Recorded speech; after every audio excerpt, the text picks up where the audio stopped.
Hello, welcome back.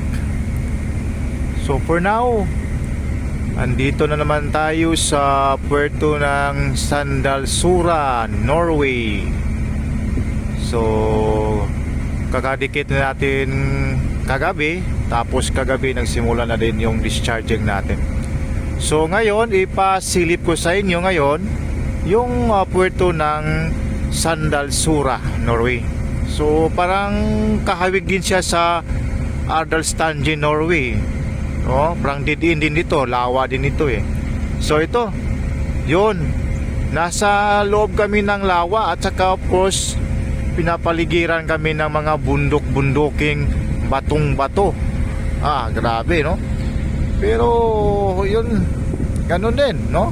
Yan, mga balabunduking mga bato-bato. Tapos dito, yun sa Ardalstange, may ano doon, may ginagawa silang mga tunnel doon, binubutasan yung mga bundok na yan. Dito, yung sa gilid ng bundok, parang ano lang, ginagawa nila ng mga kalsada para doon sila dadaan yung mga sasakyan nila. Kasi dito, sa puertong ito, may ano dito, ipasilip ko sa mamaya, may pabrika. Kataka doon sa banda doon sa medyo malayo-layo, parang community siya, may maraming bahay doon, may mga bahay doon, yun so mga bahay, so yun pala, mayroon talagang mga kalsada papunta diyan. Okay, so sabi nga nila doon sa likuran daw ng bahagi ng planta, may doon, mga community din. So sana makasyolib tayo mamaya para makukuha naman tayo ng mga picture at saka video doon kung pwede. So as of now, dito lang tayo, nag-discharging tayo. Tapos tingnan mo yung linaw na linaw sa parang lawa nga. Ito, did-in na kasi ito eh.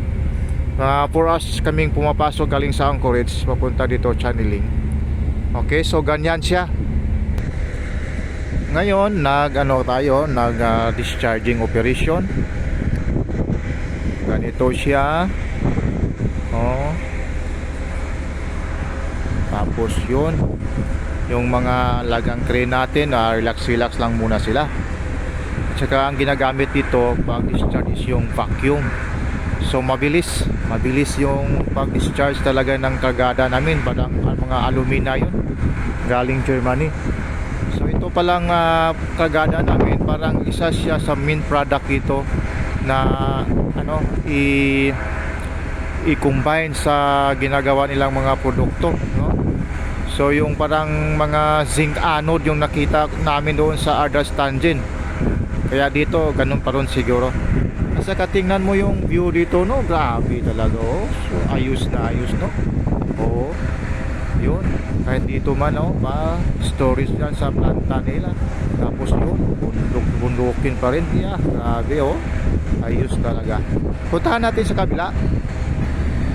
Okay, so dito may makikita tayong malalaking crane din, tambuhalang crane din yan.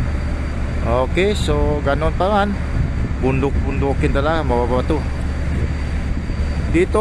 Ito yung sinasabi kong planta nila, ganyan. So sa bandang likod yan, sabi nila may community daw, so maraming mga bahay ano diyan makikita natin.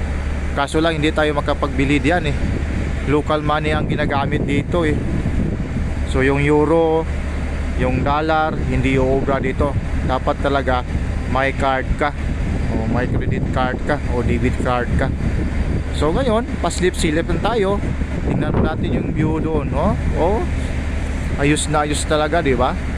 Grabe naman, ganyan,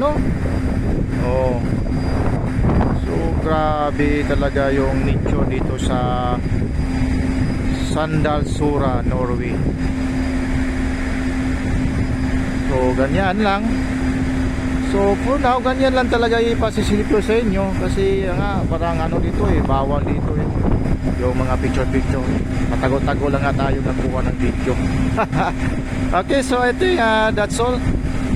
Thank you for watching. Babu.